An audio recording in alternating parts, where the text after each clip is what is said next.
And he's got the sheet, and he goes, "It's gonna happen any time now." And he pulls the sheet, nothing happens. And he gets under the tree, and then like jungle music plays and roars, and he's like, "Ah!" And then he pulls the sheet off, and now all his suit is ripped up, and he's got a tiger tail in his mouth. Oh my god, I've never seen this. And he goes, "Ladies and gentlemen, a man-eating tiger." You've never seen that? Never seen this. That's like one of his signature bits. And before he did that, he would produce himself in drag. Oh, I've never seen this. Of course, the one I remember is the floating girl up to the ceiling and then a smash and then she falls down. That was epic. Feeling West is amazing. He's so creative. Yeah. He's so creative. And do you put this, is this a fair categorization? I feel like Nathan Burton I would also put in that same kind of basket. Just really creative, out of the box kind of thinkers. Live action cartoons almost. It's like Sylvester the Jester and Amazing Jonathan and even a little bit David Williamson. Yes, like, those larger than life, like real life cartoon people, right? Larger than life, that's the best way to put it. Yeah. Ta-da's, lots of ta-da's. Well, what do you think of the word ta-da? Ta-da? Yeah. I like ta-da. I like to-doozle. That's trending right now on the Magic Twitter. To-doozle? Is to-doozle trending? It should be if it's not. To-doozle. Is that double O or is it a... It's totally double O. Of course it is. Yeah. T-O-O-D-Z-L-E, right? To-doozle? That's how I'd spell it. To-doozle. I was flipping through, well, you couldn't miss the news. I was flipping through Vanish magazine, but I also saw it like in my news feed. It was everywhere. The Indian magician that was killed doing a stunt. What do you think? Unfortunate, super unfortunate.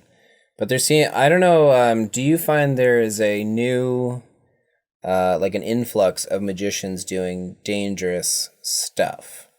Yeah, attention getting. I think it's an inappropriate exchange. They think it's attention equals danger equals stardom. But in reality, it's just stupid. But first of all, super unfortunate incident. Yeah, it's very tragic and super unfortunate, really unfortunate. Yeah, but I find and I know I went through this myself in the past few years, and I know that you see a lot of these tricks advertised too, and you'll see them on America's Got Talent. But the danger stunts, right? And these dangerous tricks, and there is a lot of them that you can do them completely safe, or maybe safe with 10%. Right. Well, you get attention. It is a demanding when you see somebody set themselves on fire or whatever. For sure. I mean, it's hard not to look away, and that's why they do it. I totally get it. But for me, the attention has never been worth that much risk. Not only for me, but like my family and everybody else. The demand for attention has never been that high. Now, for me, like growing up watching a lot of like late 90s specials, I remember there were a lot of those extreme, dangerous, the Dean Gunnarsson. Oh my gosh, didn't he hang over the Hoover Dam without like...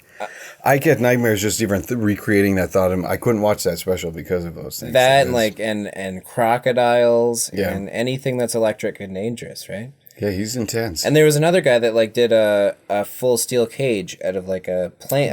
Richard Gallup? Yes. Yeah, that's the one. Yeah, he was great. I enjoyed his special. It was really cutting edge. With those neon light bulb thing that he did. I love that piece. That was great. And he did several pieces of magic that I really loved. But there was that one. I figure if I rewound the tape more than any, it would be that one illusion that was with the neon light tubes. And it had nothing to do with the danger. I just really loved that. And it was a combination. The music was great. He had great music choices with those neon tubes, and she vanished. It was just a great moment. And he owns it, right? And the lighting and the smoke. He really sold that look. That was 90s magic to a T. 100% 90s magic. Late 90s, early 2000s magic. Yep. Most extreme magic. Most dangerous magic. That's what it was. Right? Most extreme. That's it. Yeah, and you'd even have like Amazing Jonathan and things like that on there too. Right. Sylvester the Jester. And I think the man-eating tiger with the cloth. Oh boy. You know, he like does the sheet with his own bed sheets that are branded with his own name on it. And then he produces a man-eating tiger, and it's himself with his clothes all ripped up. And he's got the tiger tail in his mouth. I feel like this is a Dirk Arthur thing. But this is not. It's not Dirk Arthur, no. Oh. No. Comic magician. I mean... and he'd originally produced himself in drag I just can't think of his name right now, though. So would you do anything dangerous? Did you have any fantasies of doing anything dangerous? I used to do dangerous things in my show. I would do smash and stab, and I had broken glass in my show, and I've since pulled all the dangerous things out. From doing comedy shows, I noticed some of the audience would leave during the shows, and then I asked them after, like, why they left, and even some of the comics would leave. Wow. Because they didn't want to see that. They liked the magic, they wanted to experience, but they didn't want to see the dangerous bits. Right. So why would you do something where someone would leave? I don't know. Right. Like, I get that, like, at first I thought it was edgy and conversational, and like, oh, this will make, but then, is it that exciting if people, I don't want to make people leave. That's not part of what I want to do with my own brand and things like that. So it works for some people. Sure. Yeah. I mean, some people can really motivate that. I'm not one of those people, so I avoid it at all costs too. Yeah. I look 10 years younger than I am, so that doesn't fit with me. And I don't have like tattoos and I can't grow a beard. So you come out on stage, they're like, "What is this birthday guy going to do for me today?" Yeah. What is Kid Wizard doing? Yeah. It's not anything. I mean, as a kid, of course, it was fun to watch it and like sort of think about it because that was my early on sort of daydreaming days, was all the big grandeur stuff, right? Like nowadays, it's not even in the world of imagination. It's so outdated. Yeah. But it sure gets you thinking in unique ways when you have to manipulate like different size things other than, I mean, it's just so fascinating. As someone who enjoys creative problem solving in any regard, I thought illusions are a really fun way to sort of solve unique problems. And that's gone. That's gone completely. And that's fine. God, the luggage, man. The luggage on that I lugged that around for. Well, like with so I think, like I've seen a lot more water torture things and even like axe throwing things and stuff like that from America's Got Talent. So I think there is way more dangerous stunts going on. Do you think there's any more influx going on for illusions right now? I don't see it. No? I don't see it. No. I really don't. I don't know if it has a place anymore. I mean, there's a place for it in big shows. There's definitely an element for touring shows. But is it ever going to be like, stay tuned for the next Grand Illusion show on no, I don't think so. It's not this era of storytelling. Magic is simplified dramatically. Look at the Netflix special that we both have watched and binged each one, simplifying everything. Of course, Marie Kondo is what I'm referencing. Yeah. So I think magic has also simplified. I would argue that we've progressed dramatically over the last handful of years, of course, because of video specifically. That's the one tool that's pushed us so much further. And what audiences want to see is smaller, intimate reactions. Yeah, I think from doing magic, like I do a lot of restaurant magic, up close, strolling, things like that. I find I get the reactions from people that they're really excited to see, like a color change, or just a simple basic magic trick up close, because they feel like they're being deceived with TV, or something is on stage. Possibly they're being deceived. Like there's theatrics to it. Maybe that guy, I don't know that guy, but here if you're just you and their family, like. I didn't take the kids out back and give them a couple nickels and prearrange some stuff. Right. Did you notice a change when Shin Lim won, for example? Were you working restaurants before and after? I was working restaurants during, like way before and during, and I noticed a huge change. I remember when I first started doing restaurants, people would be like, "Oh, you got to be in Vegas someday. You're going to be in Vegas," and then it switched to, "Oh, you're going to be on America's Got Talent," or sometimes Fool Us. You're going to be on Fool Us. Right. And then now everyone knows Shin Lim's name, which is pretty incredible. Right. Because most people only knew like Copperfield, David Blaine, or Chris Angel. Right. And sometimes they'd be guessing at like what those names were, right? But now you have Shin Lim. Like people know who Shin Lim is. That's really good for magic. Totally is. And it's close-up magic that he does too. So as a restaurant performer or like strolling magician, that's really positive when you can do, kind of flashy... Definitely. He really makes it, he's showmanship to the T. Like he really wants to play up all the theatrical moments of it. And that's what makes it so unique and so special. So he kind of blended two worlds, the close-up magic and like the theatrics. Theatrics, Hans Klok fan smoke right. balloon. He's the Hans Klok. Yeah, who has got a show coming to Vegas? I saw that news somewhere. Hans Klok? I think it was on iTrix. Yeah, he's got a show coming too. I think I can't remember. But so how many fans do you think Hans Klok's show takes? Probably, yeah. Well, there's just one whole truck for fans. Just one. That's what I've heard. One fan truck. But yeah. his one illusion was probably the most piece of magic that I watched over and over and over again. The cage, the fire spiker one. Oh, right. Yeah. Yeah, with Hans Klok and Sita. I think if you look at illusionists, right? And like you're supposed to tell a story in maybe those 3 to 4 minutes that you perform, maybe 6 minutes that you perform the illusion. Right. He's a really good storyteller. And he does it fast, and that's the biggest takeaway from it. Like, if you look at the progress the magic has taken, is like removed all the fat. Right. And that's what he did, like, immediately. That's why he made illusions so great, because all that pizzazz and razzle dazzle and distraction, he just cut it and move on. Let's get to the good stuff and go. He's a live action romance novel. Yeah, absolutely. Yes. Yeah. Any moment you could freeze frame it, and it would be the cover of a book. He's constantly producing women and putting them into torture and producing maybe 2 women. And what do you do with 2 women? You get 3 women. And scene. Yeah. Amazing. Yeah, I shaped my childhood watching Hans Klok for sure. I wanted to be Hans Klok. Hans Klok and Sita. Fantasy and illusion. Yeah. I saw in other news, America's Got Talent's really hot right now, right? Oh, yes. It's America's Got Talent season. It sure is. Canadians in there, too. Canadians and friends of the show. Absolutely. Friends of the show. But we saw Nick Wallace was on America's Got Talent, which was really exciting. So great. Yeah.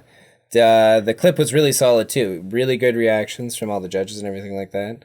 Looks like he should do really well on the show, hopefully, Yeah, I hope so. Gosh, he's got something unique about him, and it's really creepy and fun. It's so unique. Like, talk about somebody that has really owned his personality and his character. And he fooled Penn and Teller, too, with cookies. He is on a streak. Yeah. I got to eat cookies with him at the Staircase in Hamilton when he was doing his show, actually. Oh, that's fun. Yeah, the first time I kind of met him, I caught his monkey.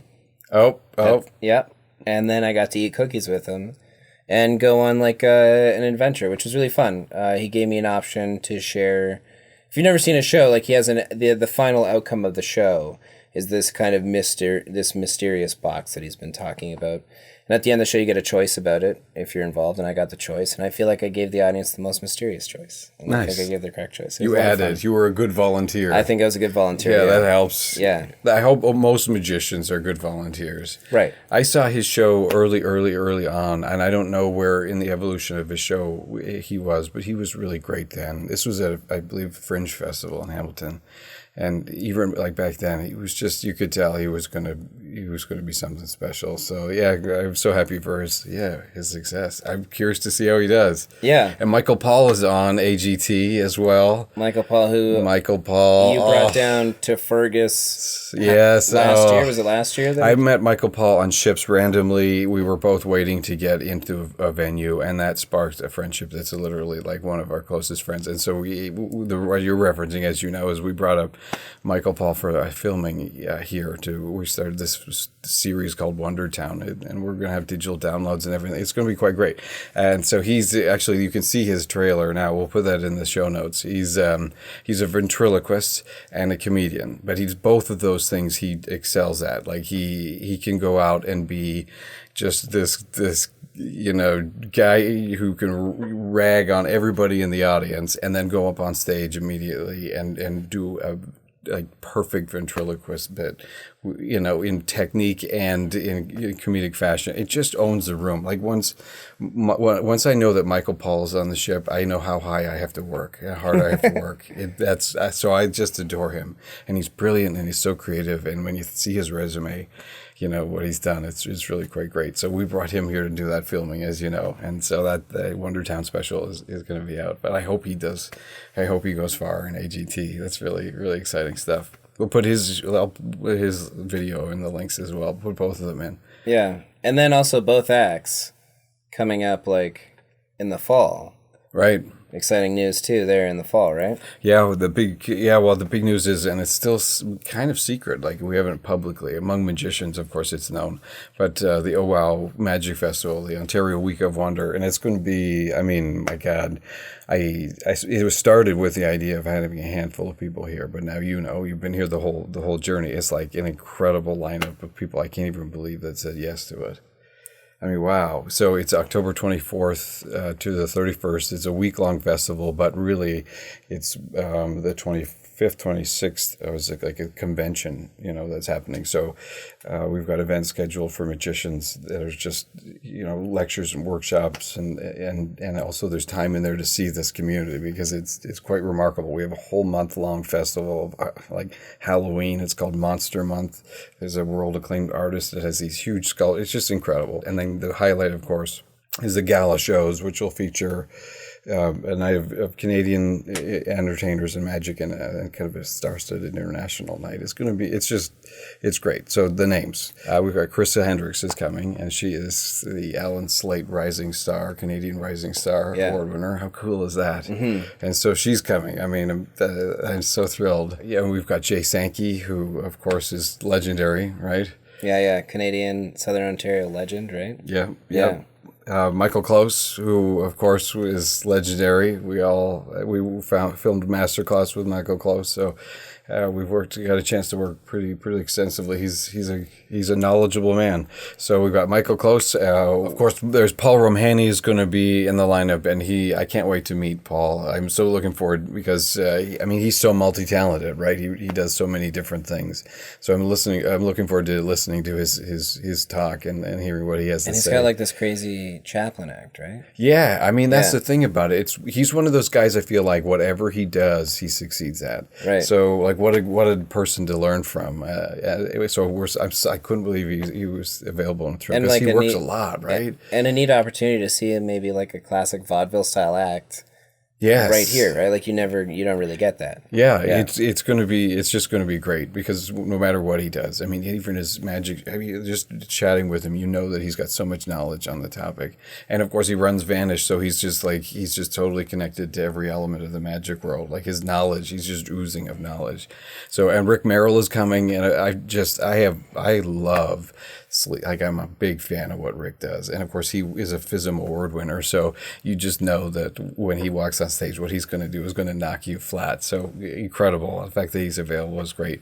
And Stephen Bergatze, I mean... Right. Home run. Oh my gosh. It's going to be so incredible. And did you see his son's special? I totally saw his son's wasn't special. That great? Yeah. And he referenced the whole magic scene in there. That Absolutely, was great. Yeah. That was so fun. I was actually lucky to be at Magi Fest the one year when they brought him in as a surprise, which was hysterical, and there was a great moment with Steven on stage. Was that after his special came out? This was before this. It would have been a couple years ago. So that's amazing. So it's almost like he didn't reference that convention there, but I feel like he's done a couple conventions with his dad now, Nate, and so funny, so good. That's great. Yeah, I think he's on Magi Fest again this year too.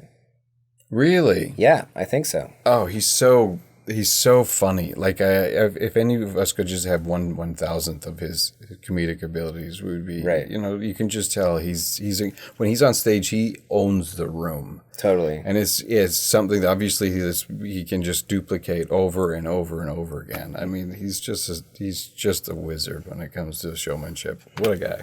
I hope I didn't miss anybody because I mean, you can see how each one of those people just is on their own is incredible. Yeah. I think that's it. But so that's the OWOW Magic Festival. And then there's going to be a bunch of local acts as well too. Local magicians and things like that. Yep. Featuring all kinds of people and all kinds of pop-up surprise event things. That's right. We've got Peter, who's, of course, stage managing and running everything production-wise. He's going to be doing a split bill with Owen Anderson, who's just a longtime friend. Owen is actually one of the very first shows I saw as a kid, like a Christmas show that my parents took me to. Yeah. Owen Anderson was the performer. So technically, he's one of the very, very, very first magicians I've ever seen. Right, yeah. So the other one was at a birthday party, and I hated it was all clowns and face painting, and I did not have a great experience. How about you? Like first magic experience kind of thing? Yeah.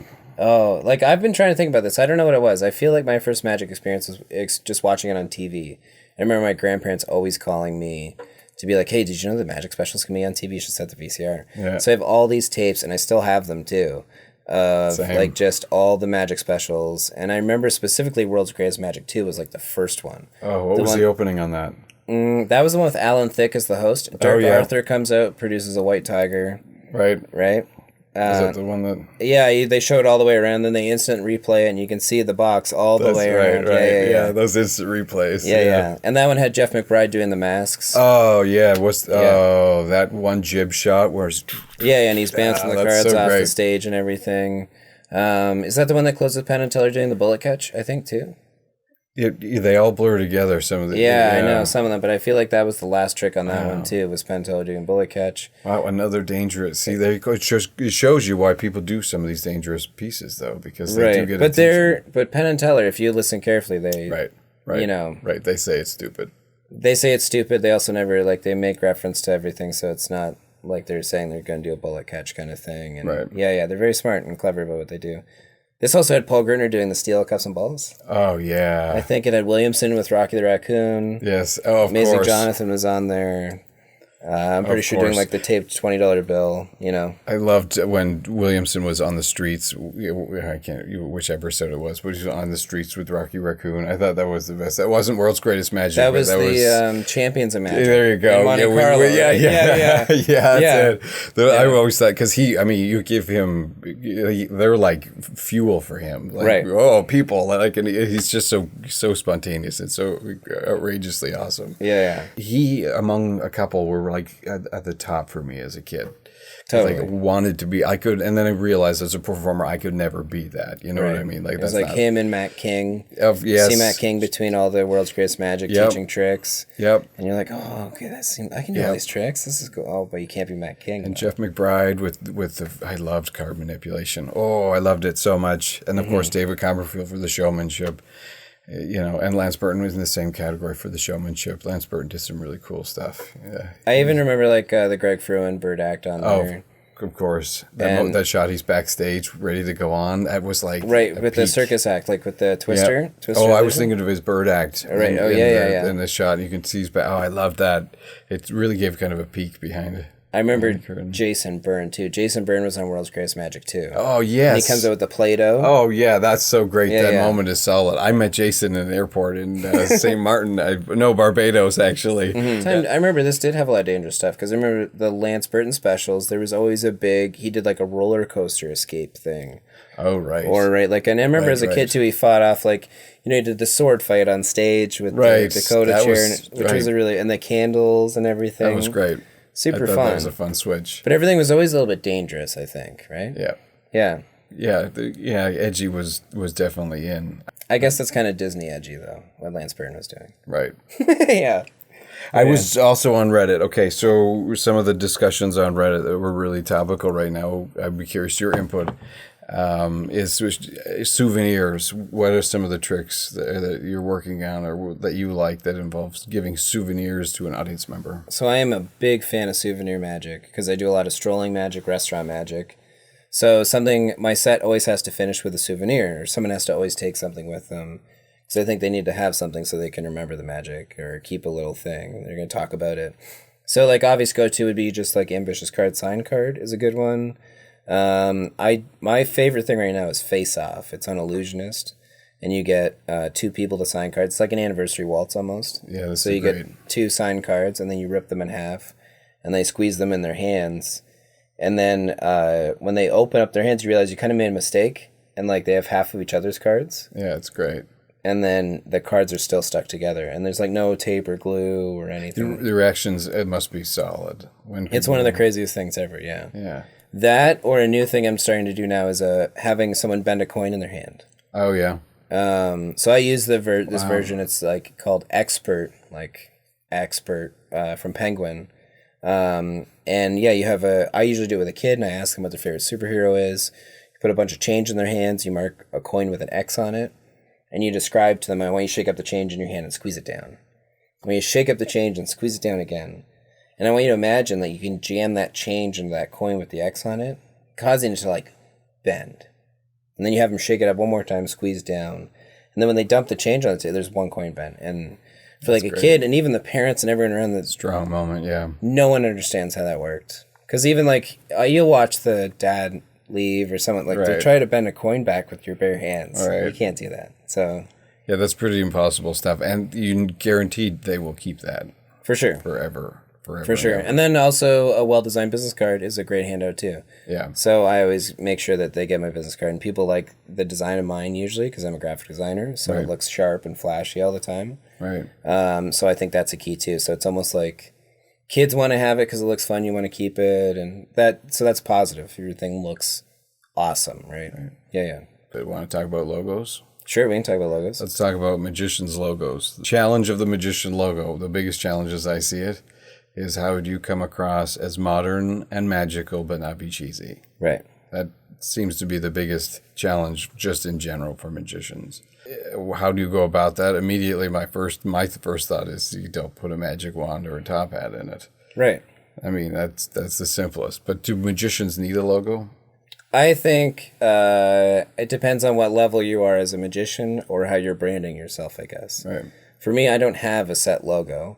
I just use various different fonts, and I'll represent my name, which is Graeme Reed, aka Gramazing, in different ways, but it usually represents me still. Right. And I use that with different font faces.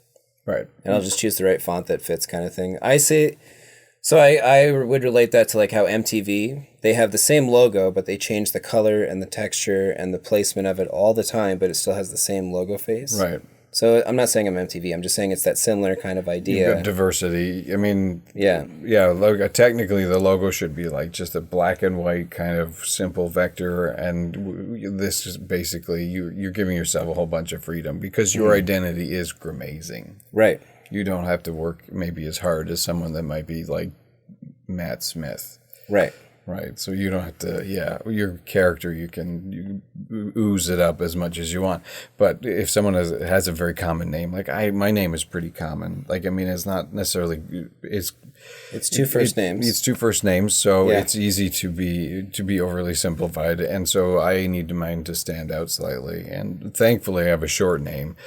Did you ever have to, your name is pretty easy to use as well, but your AE is a kind of a combination. Did you ever think about changing your name ever for the show?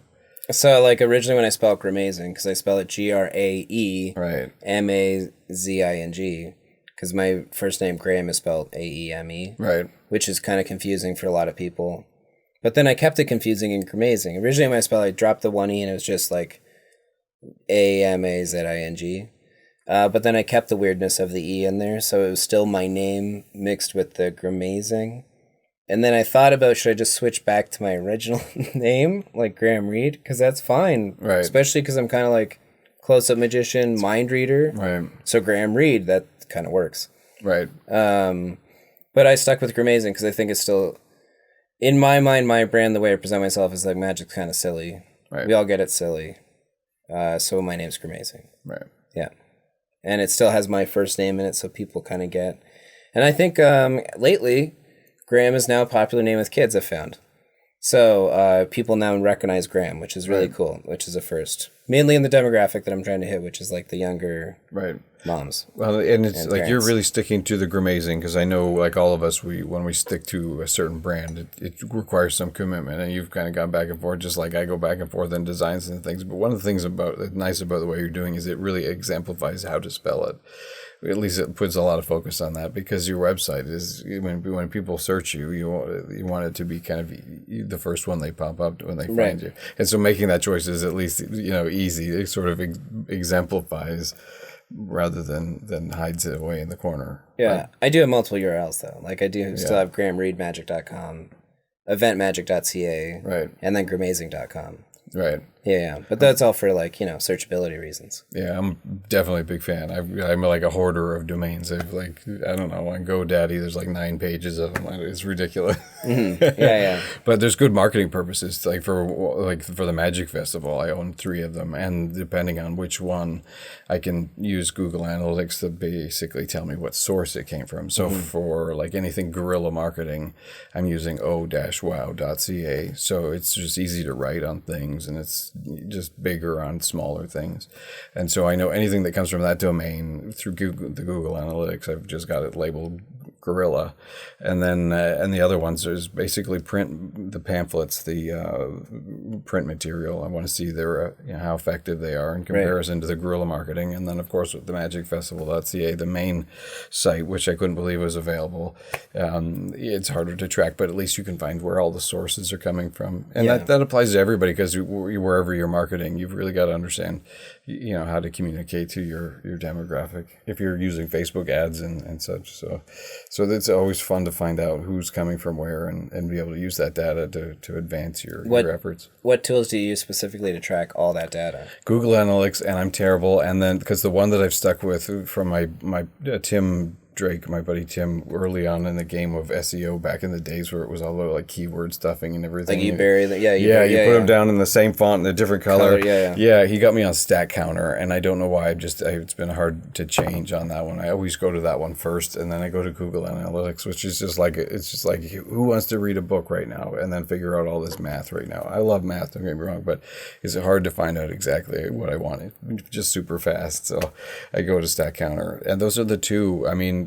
Also, Google's tools, Search Console, is important for finding ranking, and tag managers in there. There's a whole bunch. There's a world of knowledge to dive into for ranking in your categories. And like both these tools are super duper easy, just to copy a line of script basically and dump it in your site, whether it's a Wix, a Squarespace. That's right, and it's free. And it's all free. They're all free too, right? Yeah, Google wants you to use their great tools. But that StatCounter and that the Google Analytics, it's an easy just one code like line thing that you can just copy and paste into your website, whether it's Wix, Squarespace, or like any home built thing, right? Yeah, and the metrics is so essential. I mean, you can't know where you're going if you're not tracking it, right? Like, I mean, we get so much information from stats. So I don't make it visible. Don't have it like a counter at the bottom that shows 48 page views. Make it an actual invisible counter, and use the Google service, which is free. It requires some advanced skills per se. You got to embed some code. So whatever you're using, you look it up. They want you to do it, and they have resources to allow you to make that process relatively simple. We're losing lights all over the place. Is that one now? Yep. Let's do it. Let's clap a different one on this. Ready? Oh, well, we go. We'll get bigger batteries for the next round. Yeah, this is fine. This one makes me feel like we're at a Stranger Things arcade right now. Does it? Yeah. I only made it into 6 episodes. Not that I dislike the show, just travel. Right. Yeah. No, that's fair. So is it good? Does that reference mean it's good? Or what's... Yeah, it's good. It's like 80s, right? So it's all 80s. Like, do you think magicians that like follow magic and magic enthusiasts, do you think they watch a lot of magic-y stuff? Like that inherently has a magic vibe to it? I think all magicians are inherently nerds. Yeah. Yeah. Yeah. In their own, and that's a pretty broad term, nerd, right? So, in their own unique way. Some might even just be magic nerds. Yep. Right? Like those in-depth, book-smart magic nerds. But I find a lot are, into video games, pro wrestling, cartoons, comics, board games. A lot of those nerdy kind of things. And really into them, too. I find a lot of us are obsessive. We have that obsessive nature about us collecting. Definitely. Gathering. Have to have something busy. Yeah. I always have to have something busy so I can think about something else. I need to be thinking about things and creating stuff. Creative, arty, And even if you learn about something new, if it's just like a little bit of a side hobby, like maybe just cooking, you'll really get into it. Right. But kind of secretly outside of your magic friends and all that. So you'll just kind of do it on your own. Right. Obsessive compulsive for sure. Yeah, you'll get the best books, the best cooking utensils for the kitchen and stuff. You'll go all in. My version of that is graphic design and video production, and all the extra nerdy things. I am wearing the biggest nerd badge right now possible, but those are skills that have also helped immensely in the career. Honestly, I remember the first time I thought branding to myself was on a way we had got this opportunity to go to the Middle East, and we were flying over there. In the back of one of my first international flights, right in the back of the plane, they had one of those magazines that you flip through, and there was a Ritz-Carlton ad, and it struck me, and I was like, how would I want my image to project if it was in this magazine, if that's what I was flipping through? And that was it. So I really emulated the idea that if I was going to have a visual representation of me. I wanted it to look expensive. Right. And I wanted it to look like this immediately. This person was accomplished and established. So that's what I ran with. The unfortunate part about that, which I realized early on, is that tends to lean towards thinner fonts. You know, serifs or something, you know, such. And so I made a switch later with the logo that I have now. I made it about 2 years ago because as much as I love my old logo, the new one, I needed it to stand out bigger on smaller things. So that's one thing that's super important when magicians are thinking about creating another logo, is the visibility of it. I mean, you don't have to have a fancy, like, cliched element to it that says magician. You can just arrange the words nicely on top of each other and minimize the space. You know, I'm a geek, but just by doing it, I don't geek out about the technology, the terms. I think that's kerning. The kerning, the space between the letters. Yeah. And that you can do that in Microsoft Word. You can do that in Google Docs. You can do it in everything. You just Illustrator, Corel, whatever sort of neat. Canva, right? That's one of those free things. You can create logos on Canva now, Oh, too. that's, ooh. Yeah, or Wix. Wix offers free logo stuff. Wix is incredible. I've moved every single one of my sites over to Wix. I think... and that's 4 functional blogs. Yeah. I designed logos for, like, 10 years for, like, various companies, and I still do it, too, and things like that.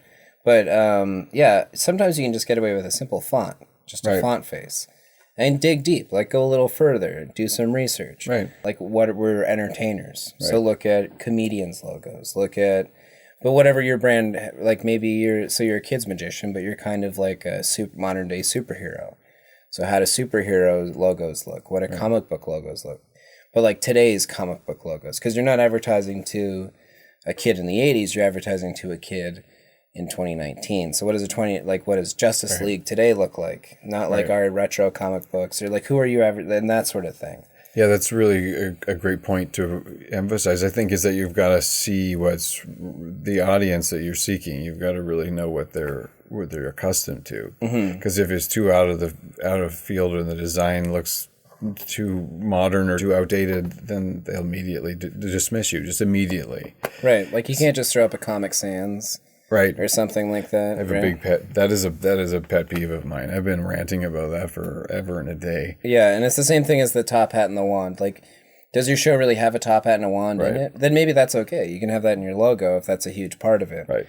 But when you design a logo and then you look at something like even, like a health food store, you might just throw like a little leaf on it. Right. So maybe you just have an accent of a playing card or like a star or just something very simple. But maybe you don't need the icon. Don't worry about the icon. Right. Just have a typeface that looks nice. Make your first name bold, your last name not bold, or flip it. Right. Try the other way. Right. Right. That's totally fine. Whatever like the most unique element is of the name, that's where you dig in. You know, if you've got a Q in your name, you can start play with the Q. If but realistically, don't. If you're new at magic, it's not essential to have a logo. It's just essential to have nice looking material, because your main point is to just work as much as possible. And do you need a fancy logo to work? Not yet. I mean, no. And not only that, especially at the beginning, if your goal is to just get as many shows under the belt, you should be more focused on booking the shows than necessarily focusing on the logo. But also, you might not know quite who you are yet, too. So you don't want to attach yourself to a logo that, you need to commit a little bit to a logo. You can't change it every 3 years. You really, or you can't change it frequently. You should really adapt to something, or otherwise people just become being annoyed with it, and you have no brand recognition, and so you really got to commit. So give yourself some breathing time. Don't rush into a brand on a logo. At first, if you want, right? Like you could just take a look in like your bedroom or on your desk or on yourself, right? Like at the logos and the magazines and the things you look at, and see the style of art that you enjoy. Like if you are into skateboard art and I don't know, punk rock music and things like that. Right now, there's like a certain style of the kind of grunge font mixed with thin typefaces that are maybe longer and stretched. Maybe you want to play with that you want to do. Maybe you're into more of like an artistic, natural, hand-drawn, flowing kind of like sign painter kind of look, like this kind of like, old baseball style thing. Maybe that's what you wear a lot of, like you like these sports things. Maybe you put that in your logo. Try these, like, these hand-painted fonts. Try that at first, because that's kind of a representation of you. Right. Maybe the sports in that logo comes out in your pattern, everything like that. And the same as superheroes. Maybe you're doing like a bolder face that's a little more rigid kind of thing. Or like what you said when you first got introduced to like the high end, you're going to do serif fonts, these thinner, like these watch fonts kind of things. Yeah. That's exactly it. A key thing though, when you make a logo, you got to make sure that logo can be small on a business card and like big on a billboard. Scalability. It's got to be big and small. Yeah. You don't want to make it too complicated, and you got to make sure that when it's really small on a business card that you can still read your name. Right. So like, don't add too much extra, because you just need your name. You need your name, right?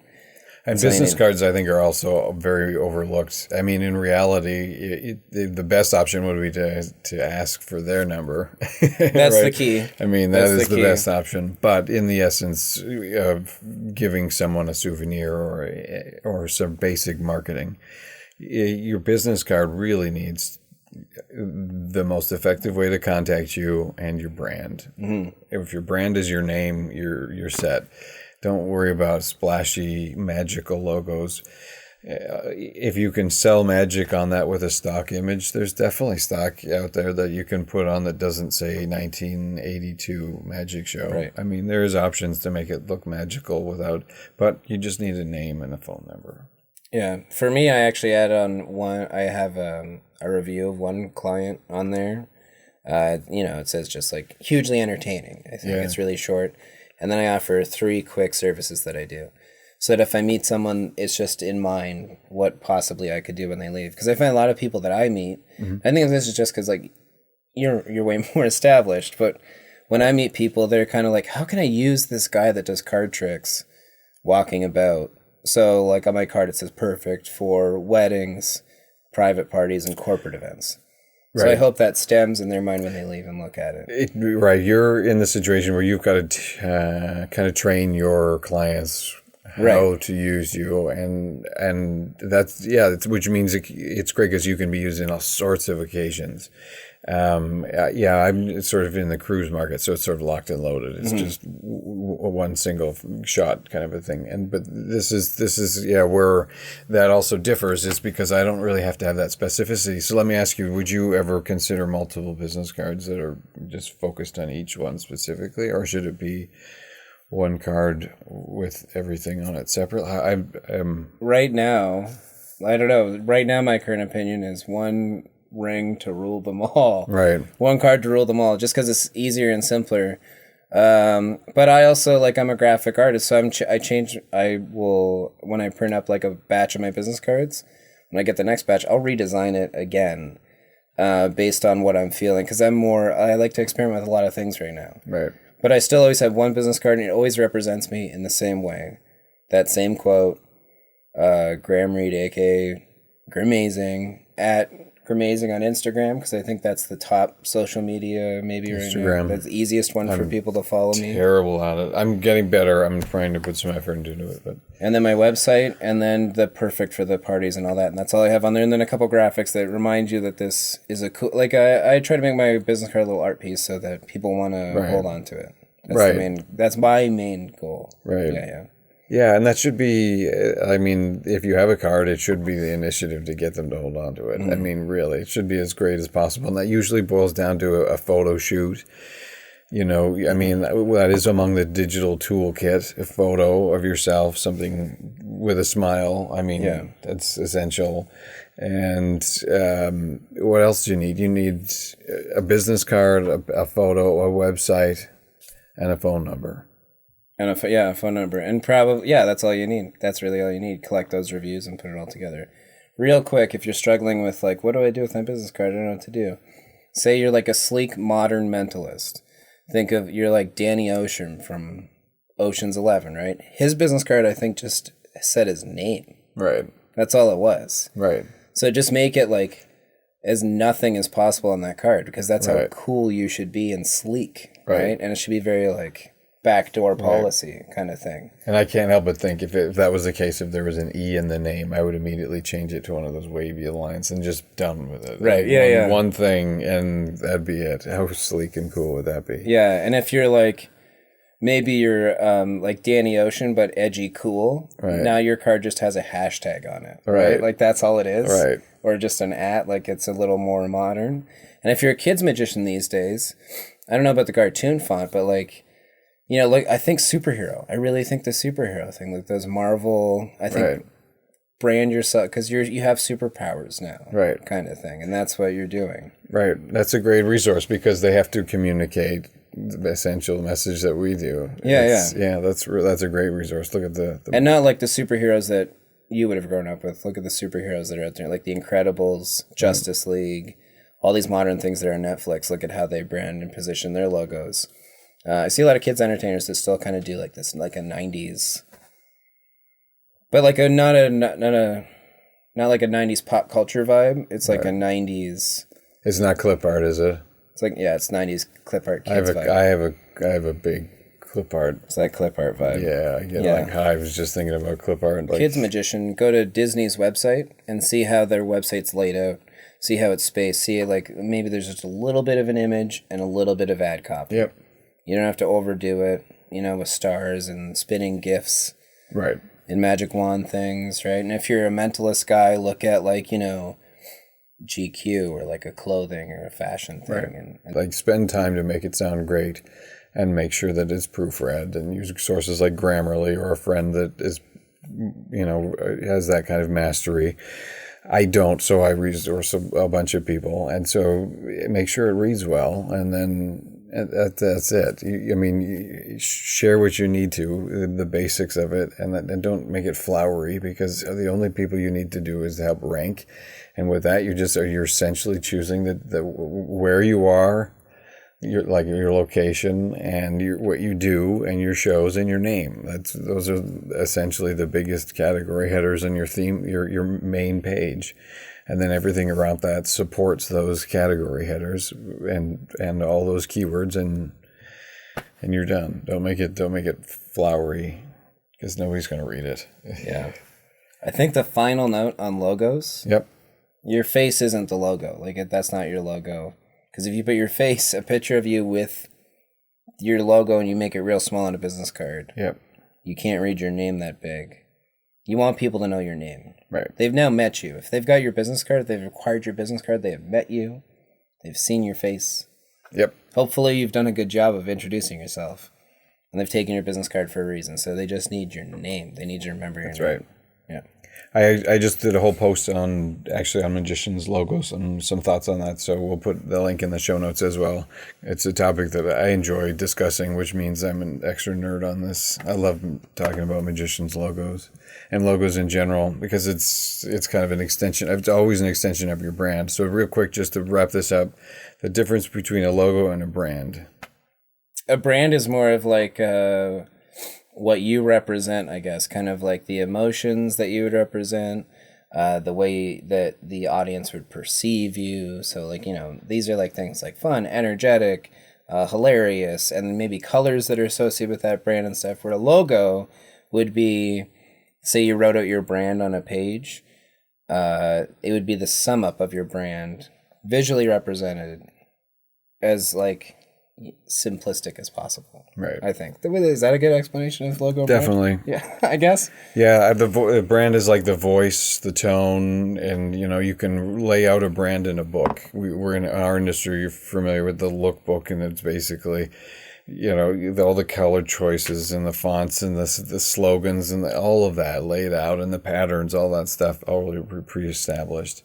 That's so technically branded, but a brand is just like an essence of the company as a whole. And usually you can tell it in the tone of voice, kind of thing. And the logo is like, I always looked at the logo as like, if your personality could cast a shadow, what would that shadow be, you know? And that's your logo. Magicians can have fake logos with just a card pip, right? Like that's all you got to do, drop it in, you know, magician, boom, you're done. Yeah, easy. Yeah, easy. dot your I. Get rid of the, somehow figure a way to get the I out of your name and put the club there or whatever. Just don't call yourself a master magician, because if you're thinking about what your logo looks like. Yep. And most of us are master magicians, so. Nope. Don't do that. Nope. And there's some pretty good thoughts on magicians' logos. Thank you so much for listening in on our first episode of Magicians Talking Magic. For all the links and resources, please visit magic-masterclass.com/podcast. This has been episode 1. Thanks for tuning in on our very first episode of Magicians Talking Magic, part of a Touring Tricks podcast. Let us know what you liked. Let us know what you didn't like. We want to make this content for you and service the needs that you have, while also keeping you informed on all the latest magic news. So make sure to subscribe on all the social platforms. This is Ryan Joyce. Thanks so much for tuning in. We'll see you on the next episode.